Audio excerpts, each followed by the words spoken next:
Hello, everyone. I'm Maria Hall Brown. Here's what's happening in LA this week. Sexual assault is a very sensitive issue where guaranteeing the privacy and safety of the victim is crucial. The California Department of Justice is launching an online portal to allow survivors of sexual assault to track the status of their case. Today we are announcing our next steps to support survivors of sexual assault. First, the California Department of Justice is launching a new online portal to allow survivors of sexual assault to track the status of their sexual assault evidence kits. And second, the DOJ has hired the state's first ever sexual assault evidence outreach coordinator, Dr. Sarai Curren, who will work directly with law enforcement, with medical facilities, and other partner organizations to support local efforts to timely track and process sexual assault evidence. The new portal, launched as a result of the passage of Senator Connie Leva's SB 215, is an easy-to-use tool that enables survivors of sexual assault to privately, securely, and electronically track the status and location of their sexual assault evidence kit. I firmly believe that this portal is long overdue, and we now in California join over 24 states who do just the same thing. Until now, this has not been something that a survivor could do. It's a very sensitive issue, and it has not always been private. Now it will be private. The appointment of Dr. Sarai Curren, with her experience both as an advocate and a leader, will ensure that we are working together to make California safer for women, girls, and men and boys. I tell you, the bill 215, SB 215, that's recently been passed, is going to assist our efforts so much, because the young ladies or the young men that come in with the complaints, they can get assistance. We have the capacity to help them get assistance. As survivors, we have agency over our own stories. We are not merely props being brought out to elicit emotion. We are feeling, loving people with our own unique experiences and perspectives on the assault that took place.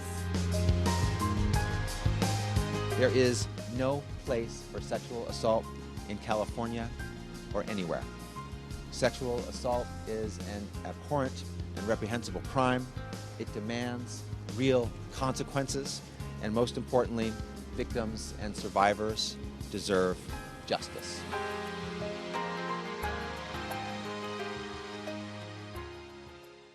Ghost guns continue to be a major threat to Angelenos. The Los Angeles Police Department has partnered with LA Crime Stoppers to launch a reward program for people who lead them to local manufacturers or distributors. Here's that story. A ghost gun is also known as a privately manufactured handgun or firearm. It is a weapon that's a functional firearm. It can operate as any other firearm that you can lawfully buy from a firearms dealer. The difference is that it's assembled and machined typically in a workshop or garage or some type of location that is unlicensed, that has no regulations, that buys these parts to weapons, and then they're called 80%ers, finishes up the last few steps to make a fully functional and untraceable firearm. Generally, these firearms that don't have a serial number and we don't have a way to trace them because they're not registered are being seized from the hands of individuals with prior criminal history or mental health issues, individuals that cannot legally own a firearm. That is one of the biggest concerns. Under the leadership of Chief Michael Moore, we are joining an association with Crime Stoppers in order to put this reward program out there for anybody that can lead us. They can make the phone call anonymously and lead us to anybody that is manufacturing or distributing ghost guns within the city of Los Angeles. The reward can be from hundreds of dollars to thousands of dollars, depending on the magnitude of the case. In 2020, we had 813 of these weapons recovered. Year to date, we've had over 1,500. That's an 85% increase in just a 2-year period of time. If you find a ghost gun, or what you believe to be a ghost gun, or just a firearm, call the police, let the police come out to you, and we will transport in a safe manner. They can go to lacrimestoppers.org, or they can call 1-800-222-TIPS. That's 1-800-222 8477. En este caso, somos compañeros en ese esfuerzo para recibir información acerca de armas ilegales en nuestras calles. Later in the program, we'll bring our attention back to the LA Police Department for the tribute to its first woman deputy chief. The fourth mobile healthcare clinic has launched in LA, providing access to preventative care to those suffering from homelessness. This mobile clinics program, which offers street-level medicine, started in September and will continue expanding to other unhoused communities in LA. What's happening right now is the launch of a fourth mobile healthcare clinic that will serve Skid Row and other parts of the East Side. This is driven by the county, Department of Health Services, Department of Mental Health. We partner with the county on all of this as much as possible to help facilitate this work, to help facilitate the relationships and the outreach so that the most vulnerable folks in this city, the most vulnerable folks downtown, the folks of Skid Row, the folks on the East Side have access to preventative care of all sorts, ranging from reproductive health to the basic things that happen with folks suffering on the streets. We're having mobile clinics going out into the communities to provide comprehensive medical and mental health, behavioral health services to people experiencing homelessness across the county. So we're really focusing these medical interventions to our most vulnerable neighbors who are experiencing unsheltered homelessness. So we're targeting folks in tents and alleys and parks and other areas where people sleep unsheltered. This is a brand new service. We just started rolling it out into the streets in September, and we're really excited about launching it today, and we'll be expanding these services and going into all of our communities throughout LA County. A health mobile unit that's going to be fully equipped with doctors, psychiatrists, social workers, where we can have medical exams taken for women who need mammographies, who need cervical exams, for people who are experiencing homelessness that may have STDs, HIV, people that are going through rehabilitation or can't for substance abuse, drug treatment, they can receive it here. There's even going to be a pharmacy attached to this. And we hope as word gets out that people will feel comfortable, especially people, homeless people aren't traditionally used to seeing a doctor. Many can't make it to a doctor, and many feel uncomfortable coming in to see a doctor. But once we gain that trust, we're able to work with them, with people who are going to bring them in, that are unhoused experience as well. That, I think, is a good combination to have. And to do it right here on Skid Row, that's one of our major plans right now, to address homelessness, medical treatment, boots on the ground. It's called street-level medicine. Our aim is to provide low barrier care, meaning we don't have a lot of paperwork. We try not to create more work for a patient to be seen and access medical care. If they walk up to the truck, we welcome them, we greet them, we get some information just so that we can identify them, and then we treat and address their needs right there.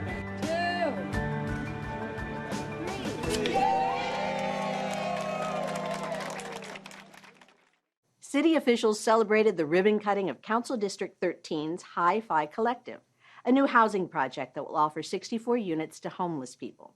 Community organization SIPA will also provide on-site services to the future residents, like job and mental health counseling, in its effort to give them a chance at a new beginning.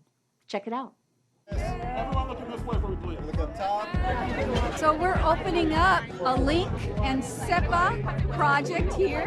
It is a project that's going to help people that are unhoused, 64 units of low-income housing that's going to be made available for people who are unhoused. There's going to be wraparound services, and the agency that's going to occupy the first floor is known as SEPA, and they are an organization that provides social services to the community at large. So these are the things that make this all worthwhile.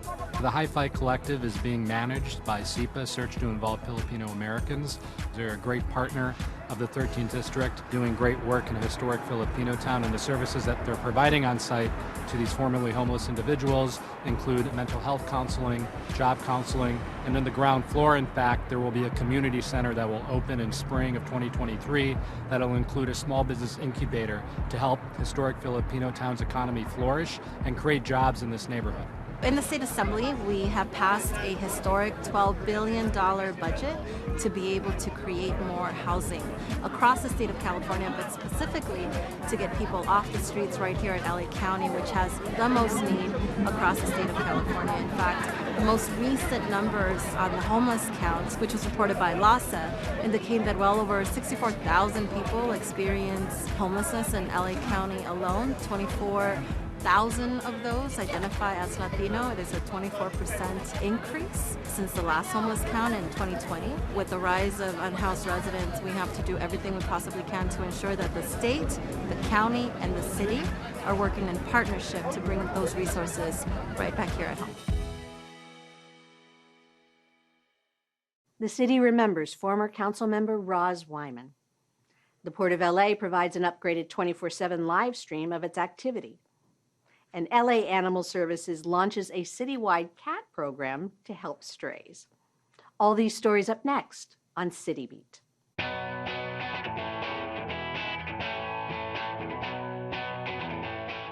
Rosalind Roz Weiner Wyman, former council member for City Council's 5th District, passed away on October 26th at 92 years old.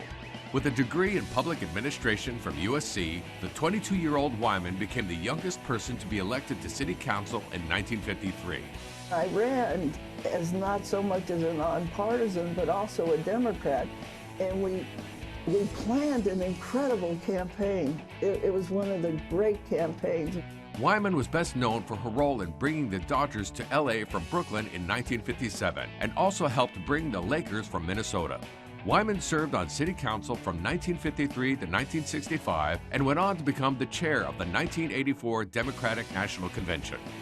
To learn more about the past and present of Los Angeles city government, visit lacity.gov/government. The Port of Los Angeles is now providing an upgraded 24/7 live view of the action at America's busiest port. In a partnership with EarthCam, the new 4K LA waterfront camera streams video from the center of the port's main channel. Located on the roof of the Maritime Museum, viewers may catch the activities of cruise and cargo ships, fireboats, and active marine wildlife. In addition to the live stream, viewers can also access a panoramic view of the port and a recorded stream of the past 24 hours. View what is happening currently at the port by visiting portoflosangeles.org. LA Animal Services has launched the citywide cat program, also known as CCP, to spay and neuter free-roaming community cats in the city of Los Angeles. CCP provides individuals and community groups resources so that community cats can return to their outdoor home healthier than before. The program includes education and outreach efforts, as well as Trap Neuter Return, which spays or neuters and vaccinates free-roaming cats. Since sterilized cats cannot produce litters, CCP will decrease the number of unowned stray cats within communities and shelters. Learn the details of how to participate in the citywide cat program by visiting laanimalservices.com/citywide-cat-program.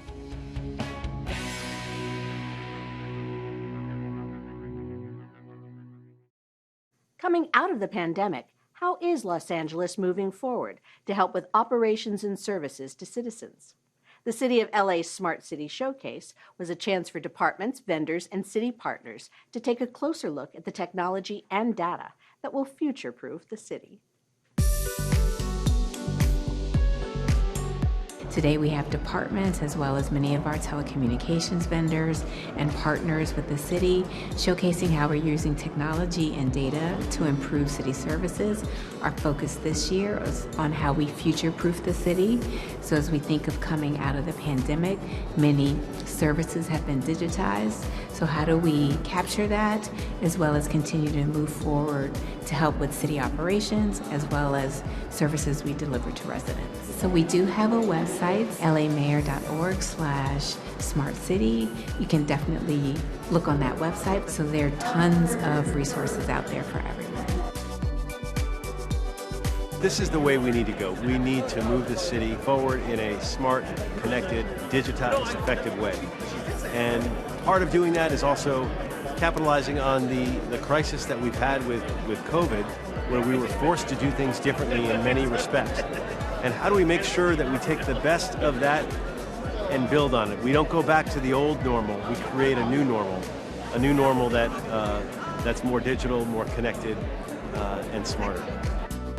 Today we're having a Smart City Showcase at the City of Los Angeles, showing off a lot of the technologies and the vendors that we use to really convert this city from just a traditional city to a smart city. When we look at the solutions available for solving urban problems, technology is easily the most important. Every year technology gives us completely different tools to make things better for the people who live in Los Angeles and the businesses that operate in Los Angeles.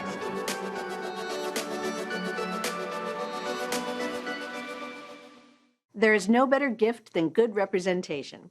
With those words, Mayor Garcetti congratulated Council District 9's Curren Price during his swearing-in ceremony. The council member and council president pro tem shared his desire to continue helping the residents of his community at large. Check it out. Well, CD9, we did it. We did it. And together we're going to continue to forge ahead with pathways to prosperity by advancing racial equity and economic opportunity for all.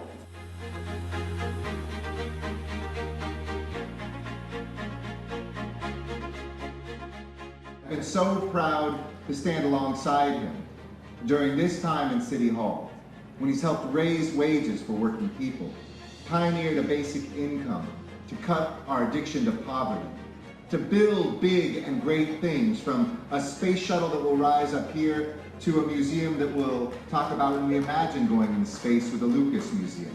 And I have to say, at every one of those moments, I've seen not only the leader that Curren Price is, but the man that he is. Felicidades and congratulations to the 9th Council District. There is no better gift than good representation.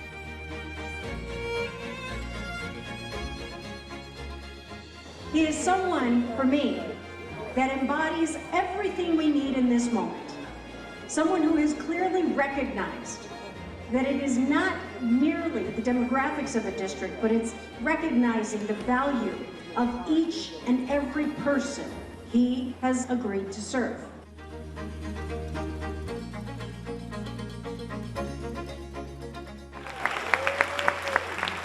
Thank you for your encouragement, support over the past 2 terms. It really has made a difference. And we're not done yet.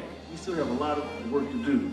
And I'm honored to have been elected by my colleagues to serve as Council President Pro Tem. This is a significant role that I cannot take lightly, and I'm going to use the platform to continue to advocate on behalf of our families and our communities. But LA, let me just say, we are built tough. And this is a time to restore public confidence and bring honor back to City Hall.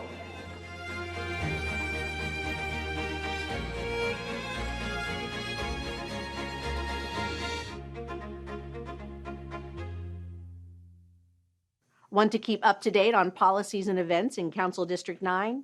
Check out their website at cd9.lacity.gov. Dogs are man's best friend, and when given a chance, they'll give us unconditional love. LA Animal Services hosted its first Playgroup Rock Stars adoption event, where dogs could get some exercise and show off their personalities.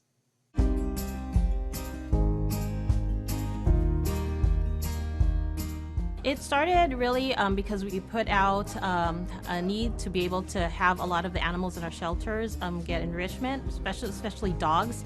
Many times, especially right now, we have a lot of medium, large-sized dogs in kennels because we're an open intake shelter, and we're really looking at an opportunity to get a lot of these dogs out, get them socialized, get them exercise, and so working with dogs, Playing for Life allows us to be able to do that. Having programs like this to be able to work with organizations like Annenberg Pet Space, Dogs Playing for Life, and then also LA Charters and other organizations that are, helping us, we're really fortunate because any opportunity where we're able to showcase the animals in our shelters really gives us an opportunity to be able to get these dogs in homes and give an opportunity for the community to see that, the animals in our shelters are really amazing animals, and many of them have lived in homes, so they already know what it's like. We're here to support those pet owners and make it as easy as possible for them to take that pet home and incorporate them into their family. So here we are offering free crates, gates, pet doors, pet food. We have an ID tag engraver so that families can have their new pet name tagged. They can visit our website at betterneighborla.org And we're always looking for volunteers to help at our events. We also host weekly pet food pantries where we distribute cat and dog food in various locations. And if anyone is looking for where our events are going to be in the future, they can visit our website as well to see our calendar. To facilitate adoptions, I mean, you know, some of the dogs have a really tough time showing well when they're in their kennels. They're stressed in there and they're afraid in there, and it's strange when people are coming up to the kennels. But when they're out in the playgroups and they're really getting just to be their best selves and show how much fun they can have, and a lot of times they approach people much better when they're out in the playgroups. So it helps people see who the dogs really are outside of a kennel environment. We really encourage people to come to our shelters is because we literally have all kinds of dogs here, lots of purebred dogs. There are a lot of benefits to adopting a dog from LA Animal Services. You get a dog that's spayed or neutered, vaccinated, microchipped, and licensed. So once dogs get adopted from LA Animal Services, they actually get a $250 VCA certificate, which actually helps them with getting some additional medicine or checkup actually with VCA hospitals, as well as training opportunities with Canine Paws for Life at our Mission Hills facility.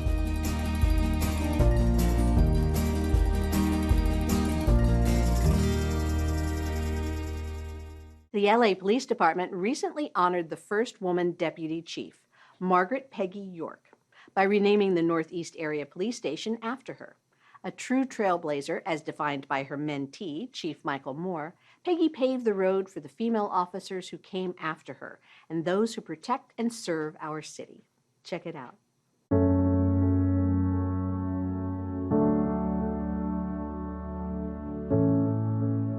So today we had the opportunity to name Northeast Station as a tribute to the first woman deputy chief, Margaret Ann Peggy York. She was a mentor to me.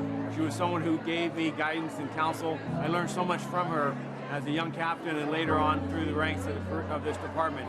She was a trailblazer. She showed the world that women in policing made for better policing. Well, as Peggy's daughter, I am extraordinarily proud and grateful to all of the people of the LAPD for this wonderful honor. She always taught us, you know, whatever we have to share it. Growing up, we spent every Thanksgiving feeding the needy, feeding the homeless and unhoused, and she really instilled in us a life of service, which is the life that she led.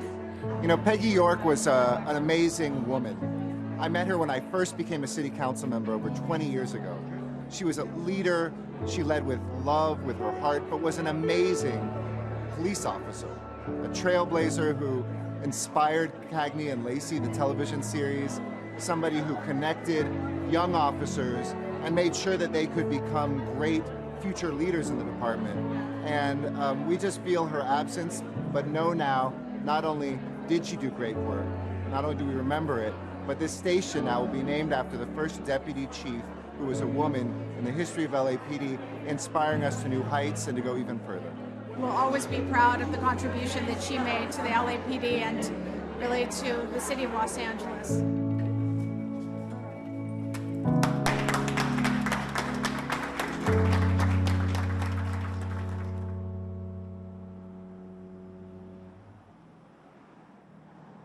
In our feature story this week, our own Anita Bennett takes a trip to the Grammy Museum to discover its newly opened Bruce Springsteen Live exhibit. Seeing the Boss and E Street Band is just a part of the great community programming that the museum is bringing to Angelenos. Baby, we were born to run on over to LA's Grammy Museum.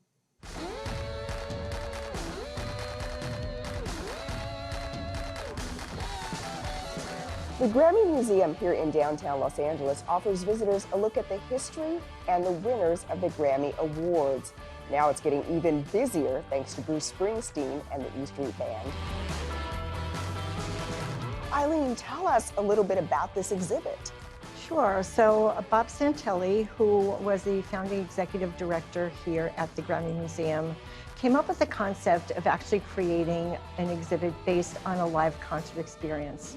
And who better than to honor with the live concert experience is an artist like Bruce Springsteen, who creates fans out of anyone who goes to see his shows. Rita, the exhibit is pretty extensive. How long did it take to make it happen? The team working with Eileen and Bob, it took about a year and a half It really starts from an outline of an idea, and in this case Bob was saying let's celebrate Bruce as this incredible live performer, and then from there we sort of fill it in as we go along. Was Bruce at all involved in this exhibit? Yes, so Bruce and the E Street Band were all involved. So we have stage clothing and instruments from each of the E Street Band members and from Bruce. Going through Bruce's clothing was fun. You know, we've also gone through Bruce's set list. So we have an interactive component here where the visitors get to create their own encores to different Springsteen shows. Rita, what are some of the other exhibits that have been big hits with fans? We've been lucky enough to celebrate so many artists from different genres, and being part of the Recording Academy and Grammy Awards, they celebrate, you know, I think they give away 80 awards every year, every show. So we have had everything from spoken word exhibits to comedy exhibits in every genre you can think of. You also work with Council District 9. Can you tell me about that? Yes, we've been awarded a grant to put on community engagement programs throughout the year. So we've just begun, and we will have upcoming programs for families, for aspiring musicians. We have education programs that will specifically spotlight the artists from the area, as well as hopefully inspire the next generation. Are any local folks able, like students or anything, able to come and see it for free? Yes, what we do if there's outreach from a school that is interested in coming and perhaps they can't afford to either get here by bus or the admission fee, we'll figure out a way to get them in here. Rita, if people want to visit this exhibit or the museum in general, how do they get more information? They can go to our website, we're at grammymuseum.org, or follow us on all the social channels as well. Well, ladies, this has been a pleasure. It's pretty amazing. Thank you. Explore aquatic nature at the Cabrillo Marine Aquarium. Soak in the early holiday spirit at It's Lit annual holiday tree lighting. Or see animals in a different light at the LA Zoo Lights Animals Aglow. All this up next on Things to Do.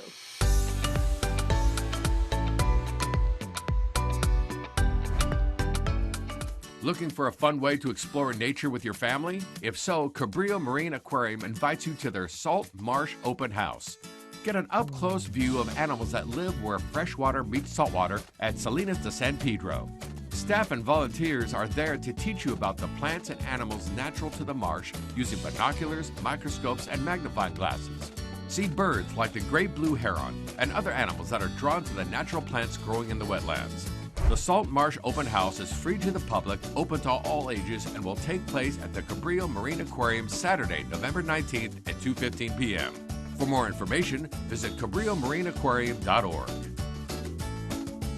Bring in the holiday season as Councilmember Marquise Harris Dawson presents It's Lit, the annual holiday tree lighting at Century and Broadway Avenue. The Broadway corridor will light up with decorations, performances, hot cocoa, snacks, and giveaways. Show up early. There will be a snow village and resource fair starting at 1 p.m. And what's this? Rumor has it that Santa Claus himself has scheduled an appearance. It's Lit. Annual holiday tree lighting takes place Saturday, November 19th at 4:30 p.m. at Century Boulevard and Broadway Avenue. For more information, visit cd8.lacity.gov. LA's brightest winter tradition is back. Explore the zoo as it's transformed into a wild wonderland of light. Animal sculptures created from lit lanterns are set among the backdrop of the beautiful zoo landscape. Go on a self-guided stroll among the wildlife displays. You'll be transported to Madagascar with the lemurs, the glowing savannas with giraffes and zebras, and return right back to the Golden State with the California condor. LA Zoo Lights, Animals Aglow is open to all ages and runs from November 18th through January 22nd. For more information or to purchase tickets, log on to lazoo.org and click Plan Your Visit. And that's a look at some things to do.